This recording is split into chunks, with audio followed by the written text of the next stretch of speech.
मेरा नाम अपूर्वा है।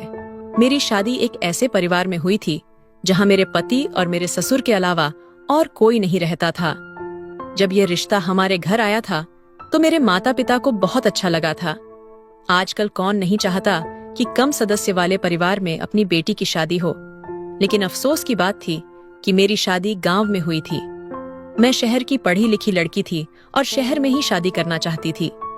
मेरी इच्छा थी कि मेरी शादी किसी अमीर परिवार के लड़के से हो, और मैंने सुना था कि यह लड़का भी अच्छी नौकरी करता है। मुझे बताया गया कि यह लड़का शहर में नौकरी करता है, लेकिन वह गांव में रहता है। वह अपनी गाड़ी से सुबह शहर के लिए निकलता है और रात को वापस आ जाता है। ये सुनकर मुझे राहत मिली कि मुझे अपने मायके से ज्यादा दूर नहीं रहना पड़ेगा। लड़का दिखने में बहुत स्मार्ट और पढ़ा लिखा था। उसकी फैमिली में सिर्फ 2 लोग थे, मेरे ससुर और मेरे पति। मेरे पति ने मुझे बताया था कि मेरी ससुर की आंखों की रोशनी लगभग 2 साल पहले चली गई थी। उनकी आंखों में मोतिया बिंदु हो गया था और वक्त पर इलाज न होने की वजह से उनकी रोशनी पूरी तरह चली गई। ये रिश्ता हमारे लिए अच्छा था, इसे ठुकराने का और कोई कारण नहीं था।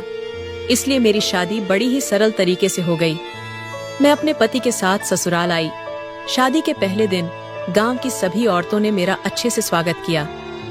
मुझे चारपाई पर बिठाकर सबने उपहार दिए। मुझे अपने ससुराल की शादी के रस्में और रीति रिवाज बहुत पसंद आए। मैंने अपनी ससुर जी का आशीर्वाद लिया और घर के काम करने लगी। वह बहू बेटी का कर मुझे बात बुलाते थे। मेरे ससुर बहुत अच्छे इंसान थे, लेकिन जब भी मैं काम करते हुए उनकी ओर देखती, मुझे लगता कि वह मुझे घूर रहे हैं। फिर मुझे याद आता कि वह तो देख ही नहीं सकते। ये ख्याल मुझे बार बार आता था, लेकिन फिर मैं भूल जाती कि वह अंधे हैं। हमारे घर पर गांव की औरतें आती और थोड़ी देर बातचीत करके जाती। मेरे ससुर का कहना था कि गांव के लोग बहुत प्यार और मोहब्बत वाले होते। मेरे ससुर कमरे से बाहर नहीं आते थे और हम दोनों दिन भर अकेले रहते थे। मेरे पति ने मुझे शादी की रात ही समझा दिया था कि मुझे उनके पिता का ख्याल रखना है। मेरे ससुर जी की आंखों की रोशनी जाने के बाद उन्होंने घर पर ही रहना शुरू कर दिया था। पहले हमारे घर में एक नौकरानी थी जो अब नौकरी छोड़कर जा चुकी थी। तब से घर में काम की परेशानी बढ़ गई थी। पड़ोस की एक मासी उसका खाना आकर बना देती थी, लेकिन यह व्यवस्था हमेशा के लिए नहीं चल सकती थी। शादी के पहली रात मेरे पति ने मेरी बहुत तारीफ की और मैंने उन्हें भरोसा दिलाया कि उनके पिता का हमेशा ख्याल रखूंगी। सुबह उठकर सबसे पहले मैं अपने ससुर जी के लिए नाश्ता बनाती थी। शुरू में मेरे पति बाजार से नाश्ता ले आते थे और मुझे आराम करने को कहते थे, लेकिन अब मैंने घर का सारा काम खुद संभाल लिया था, क्योंकि इस घर में कोई और महिला नहीं थी। मैंने अपने ससुर जी से कहा कि मैं घर का सारा काम खुद करूंगी। मेरी बात सुनकर मेरे ससुर और पति बहुत खुश हुए। मेरे पति ने कहा कि हमें अपने घर के लिए ऐसी ही लड़की की तलाश थी। उन्होंने कहा कि मैं न सिर्फ खूबसूरत हूँ बल्कि समझदार भी हूँ। नाश्ते के टेबल पर मैंने सबके लिए नाश्ता परोसा और अपने ससुर जी को अपने हाथों से नाश्ता निकाल कर दिया। मेरे पति ने भी अपने पिता को अपने हाथ से नाश्ता खिलाया। मेरे पति मुझे देखकर धीमे धीमे मुस्कुरा रहे थे। जब मेरे पति घर पर होते तो अपने पिता का सारा ख्याल रखते थे। उन्होंने अपने पिताजी से मुझे नाश्ता करते हुए कहा था कि अब अगली बार से तुम यह जिम्मेदारी निभाओगी। मैंने अपने पति से खुश होकर कहा, क्यों नहीं, मैं घर की सारी जिम्मेदारी संभाल लूंगी। मुझे ऐसा लग रहा था जैसे मेरे ससुर अब भी मेरे सामने बैठकर घूर रहे हैं। जब मेरे ससुर का नाश्ता पूरा हो गया तो मेरे पति पास की चेयर से उठकर मेरे बराबर की चेयर पर बैठकर मेरे चेहरे को सहलाने लगे। मुझे डर था कि कहीं मेरे ससुर हमें देख न ले, लेकिन मेरे पति ने इशारे से कहा कि वह हमें कैसे देख सकते हैं, उनकी आंखों की रोशनी नहीं है। मेरे पति मुझसे बहुत प्यार करते थे। जब मेरे पति घर पर नहीं होते थे तो मैं घर का काम बिना दुपट्टा डाले करती थी। मुझे लगता था कि घर में कोई नहीं है और ससुर जी को भी दिखाई नहीं देता, इसलिए मैं किसी भी हालत में काम करती रहती थी और ससुर जी के सामने भी आ जाती थी। मेरे ससुर बहुत अच्छे इंसान थे और उनकी आदत भी बहुत अच्छी थी। कभी कभी मुझे बहुत अफसोस होता था कि इतने अच्छे इंसान की आंखों की रोशनी कैसे जा सकती है। मेरे ससुर के चेहरे पर हमेशा मुस्कान रहती थी। एक बार मेरे पति ने मुझे बताया था कि मेरे पिताजी बहुत ईमानदार इंसान हैं। गांव में कोई भी उन्हें बुरा भला नहीं कहता। वह हमेशा लोगों की मदद करते आए हैं और सब लोग उनकी बहुत इज्जत करते हैं। मैंने अपने पति से पूछा था कि क्या आपने अपने पिताजी का इलाज नहीं करवाया? मेरे पति ने कहा, उन दिनों मेरी शहर में बहुत महत्वपूर्ण मीटिंग थी, इसलिए मैं कुछ हफ्तों के लिए वहां रुका हुआ था। पिताजी नहीं चाहते थे कि वह मुझे अपनी परेशानी बताकर परेशान करें। उन्होंने मुझे कुछ भी नहीं बताया और धीरे धीरे उनकी आंखों की रोशनी चली गई। जब मैं बहुत दिनों बाद घर वापस आया तब मुझे पता चली अगर वह मुझे वक्त पर बता देते तो मैं उन्हें शहर ले जाकर उनका इलाज करवा देता और शायद वह ठीक हो जाते। लेकिन उन्होंने तो अपना इलाज न करवाने की जिद पकड़ ली थी। मेरे पति ने कहा कि पिताजी को डॉक्टर के पास ले जाने की कोशिश की, लेकिन पिताजी हर बार मना कर देते थे। उन्होंने कहा था, मेरी उम्र हो गई है, मैंने अपनी जिंदगी में बहुत कुछ देख लिया है, अब तुम्हारी जिंदगी जीने का समय है। तुम शादी करो और अपनी जिंदगी जियो, मेरा क्या है, एक दिन इस दुनिया को छोड़कर चला जाऊंगा। पिताजी ने कहा था, फिक्र मत करो, मैं देख नहीं सकता लेकिन सुन तो सकता हूँ और तुम्हें महसूस कर सकता हूँ। मैं बस तुम्हें खुश देखना चाहता हूँ और चाहता हूँ कि तुम्हारा घर बस जाए। मेरे पति ने कहा था कि अब पिताजी की काम अब मेरी जिम्मेदारी है। मैंने अपने पति से वादा किया था कि मेरे रहते हुए घर में कभी कोई परेशानी नहीं होगी। मैंने ससुर के पुरानी तस्वीर देखी थी जिनमें उनकी आंखों की रोशनी थी और मेरी सास भी जिंदा थी। मेरी सास बहुत खूबसूरत थी और मेरे ससुर अपनी जवानी में बहुत हैंडसम थे। एक दिन मेरे ससुर ने कहा, देखो बहू, मेरे भाग्य में क्या लिखा है कि मैं अपने बहू को अपनी आंखों से नहीं देख सकता और ना ही उसे देखकर आशीर्वाद दे सकता हूँ। मैंने कहा, ससुर जी कोई बात नहीं, आप इस तरह से भी मुझे आशीर्वाद दे सकते हैं। शादी के कुछ दिन इसी तरह से गुजरते चले गए। एक दिन मेरे पति को कुछ दिन के लिए शहर में रुकना पड़ा।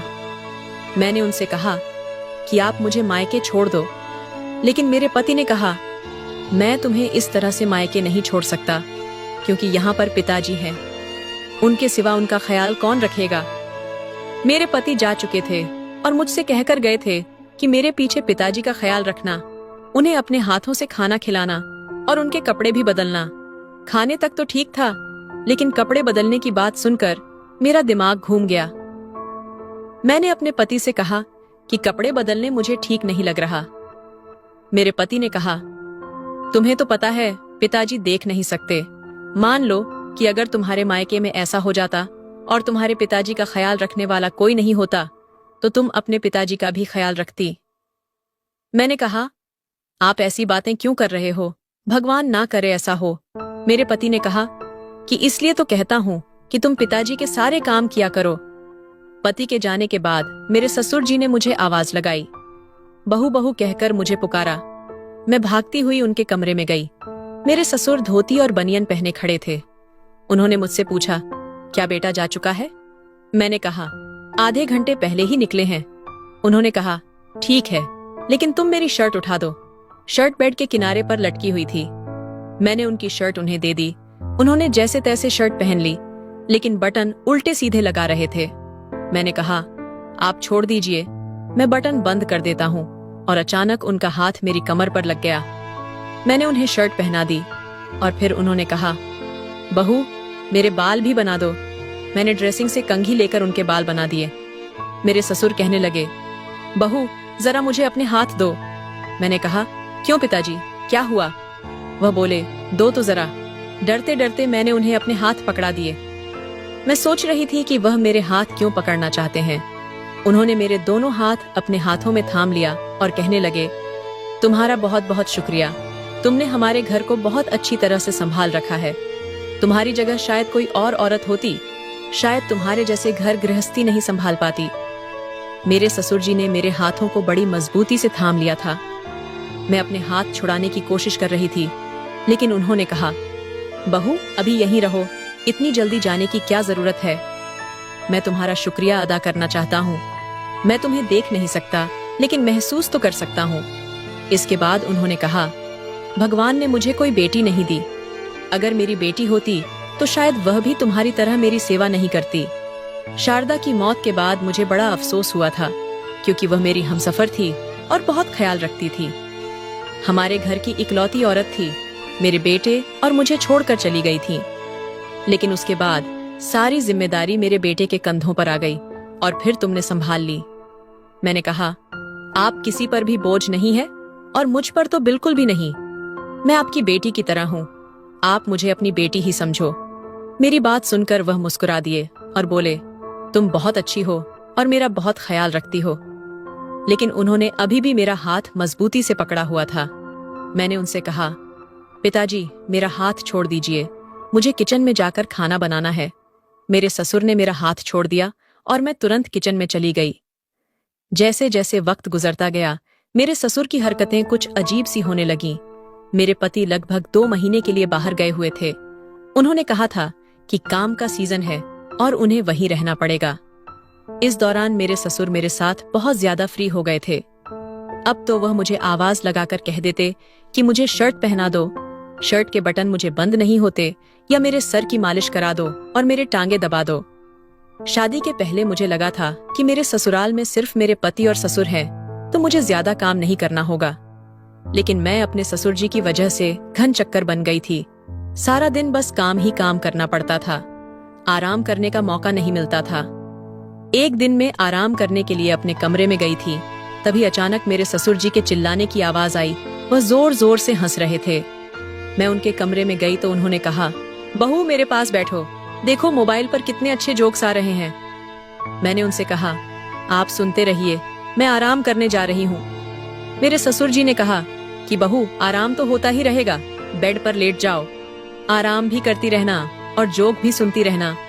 मैं हैरान हो गई कि वह मुझे अपने बिस्तर पर लेटने की बात कह रहे थे। मैंने कहा, सारा दिन घर काम करती रहती हूँ, अब आराम करने के बाद मुझे खाना भी बनाना है। मेरे ससुर जी हंसते हुए बोले, मेरे पास बैठो और जोक सुनो, तुम्हारी तबीयत भी ठीक हो जाएगी। मैंने कहा, काम छोड़ दूं, काम तो कभी खत्म नहीं होते। फिर मैं उनके बिस्तर पर जाकर बैठ गई और कहा, ठीक है बताइए, अगर आपको भूख लगेगी तो क्या खाएंगे। उन्होंने हंसते हुए कहा, तू मेरे करीब बैठ जाओ, मेरे लिए यही बहुत है। मैं उठकर खड़ी हो गई और कहा, खबरदार, जो आपने मुझे बेवकूफ बनाने की कोशिश की। मेरे ससुर जी हंस रहे थे। मैं तुरंत अपने कमरे में चली गई और जाकर लेट गई। काम करते करते मैं बहुत थक जाती थी। मेरे ससुर जी घर का खाना ही खाते थे। मेरे पति का कहना था कि उन्हें ताज़ा खाना ही खिलाना। थोड़ी देर आराम करने के बाद मैं किचन में चली गई। गर्मी बहुत ज्यादा हो रही थी, इसलिए मैंने दुपट्टा नहीं पहना हुआ था। मेरे ससुर अपने कमरे पर चेयर पर बैठे थे। मैं झाड़ू लगा रही थी और अचानक देखा कि वह मेरे पीछे खड़े थे। मैंने कहा, आपको किसी चीज की जरूरत है? उन्होंने कहा, नहीं बहू, मुझे किसी चीज की जरूरत नहीं है, बस महसूस कर रहा था कि कमरे में तुम ही हो या और कोई और। मैंने कहा, आप कैसी बातें कर रहे हैं? भला हमारे घर में हमारे अलावा कोई नहीं रहता? उन्होंने कहा, चलो कोई बात नहीं, और फिर अपने बिस्तर पर बैठ गए। रात को मैं उन्हें खाना खिलाने गई। खाना खिलाने के वक्त वह बहुत खुश होते थे। कभी कभी मेरा हाथ पकड़ लेते थे। उन्होंने कहा, तुम्हारे हाथ का बना खाना बहुत टेस्टी होता है। अब धीरे धीरे मुझे उनके व्यवहार में बदलाव दिखने लगा था। मुझे अब उनसे उलझन होने लगी थी, क्योंकि वह किसी न किसी बहाने से मुझे टच करने की कोशिश करते थे। मैं समझ नहीं पा रही थी कि वह क्या करना चाहते हैं। मैं अपनी ससुर की हरकतों से बहुत परेशान रहने लगी थी। मुझे समझ नहीं आ रहा था कि अपने पति को उनके हरकतों के बारे में कैसे बताऊं, क्योंकि मेरे ससुर ने कहा था कि वह देख नहीं सकते। मुझे यकीन था कि मेरे पति मेरे बात पर यकीन नहीं करेंगे। एक रात मैं अपने कमरे में सो रही थी। दरवाजा खुला हुआ था। अचानक मेरी आंख खुली, क्योंकि मुझे लगा कोई मेरे पैरों पर गुदगुदी कर रहा है। जैसे ही मैंने देखा, मेरे पैरों तले जमीन खिसक गई, क्योंकि यह कोई और नहीं बल्कि मेरे ससुर थे। मैंने तुरंत अपना दुपट्टा डाला और पूछा, पिताजी आपको कुछ चाहिए? उन्होंने मेरा हाथ पकड़ लिया और कहा, मैं कोई अंधा नहीं हूँ, सब कुछ देख सकता हूँ। मैं हैरान रह गई और डर भी गई। मैंने कहा, आप क्या कह रहे हैं? मेरे ससुर ने जल्दी से मुझे पकड़ लिया। मैं खुद को छुड़ाने की कोशिश कर रही थी, लेकिन वह मेरी कोई बात नहीं सुन रहे थे। मैंने चिल्लाने की कोशिश की, लेकिन उन्होंने मेरे मुंह पर हाथ रखा, और फिर उसके बाद जो हुआ वह नहीं होना चाहिए था। मुझे अपने ससुर से ऐसी उम्मीद नहीं थी। उन्होंने झूठ बोला था कि वह अंधे हैं और इस बात का फायदा उठाया। उन्होंने मेरी इज्जत को तार तार कर दिया। मैंने उनसे कहा, आपने मेरे साथ अच्छा नहीं किया। मैं आपके बारे में सब कुछ अपने पति को बताऊंगी। मेरे ससुर हंसते हुए बोले, मेरा बेटा कभी तुम्हारी बात पर यकीन नहीं करेगा, क्योंकि उसे पता है कि मैं अंधा हूँ। अगर तुमने मुझ पर आरोप लगाया, वह तुम्हें ही घर से निकाल देगा। मैं बहुत डर गई। मुझे लगा कि वह सही कह रहे हैं। मेरा पति कभी मेरी बात पर यकीन नहीं करेगा। लेकिन मेरे ससुर ने जो किया था वह मेरे लिए बहुत खतरनाक साबित हुआ। मैं बिल्कुल लाचार हो गई और जमीन पर बैठकर जोर जोर से रोने लगी। मेरे ससुर ने कहा, मेरी नजर तुम पर पहले दिन से ही है, क्योंकि तुम बहुत खूबसूरत हो। मैंने कहा, आपने मेरे साथ ऐसा क्यों किया? उन्होंने बताया, मैंने मेहनत मजदूरी करके अपने बेटे को पाला। जब से वह शहर गया, उसने मुझ पर ध्यान देना बंद कर दिया। फिर मैंने प्लान बनाया कि अपने बेटे का ध्यान अपनी तरफ खींचने के लिए मुझे अंधा बनना पड़ेगा। मैंने अपने बेटे से झूठ बोला और उसने इस बात पर यकीन कर लिया। जब उसने शादी की और तुम्हें घर लाया तो मेरी नजर तुम पर थी। मैं लाचार होकर यह सब सुन रही थी, लेकिन शायद मेरी किस्मत अच्छी थी। मेरे पति दरवाजे पर खड़े होकर सारी बातें सुन रहे थे। दरअसल 26 नवंबर को मेरा जन्मदिन था और मेरे पति मुझे सरप्राइज देना चाहते थे। वे 25 तारीख को रात ही शहर से घर आ गए थे। उन्होंने दरवाजा खुला देखा तो अंदर आकर सारी बातें सुन ली।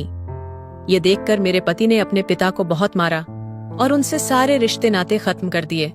फिर मुझे भी अपने साथ शहर ले गए। उन्होंने मुझसे अपने पिताजी की तरफ से माफी मांगी। अब मैं अपने पति के साथ शहर में ही रहती हूँ। तो दोस्तों, यह थी आज की कहानी। इस कहानी के बारे में आपकी क्या राय थी, ये कमेंट बॉक्स में जरूर बताइए। अगर आपको कहानी पसंद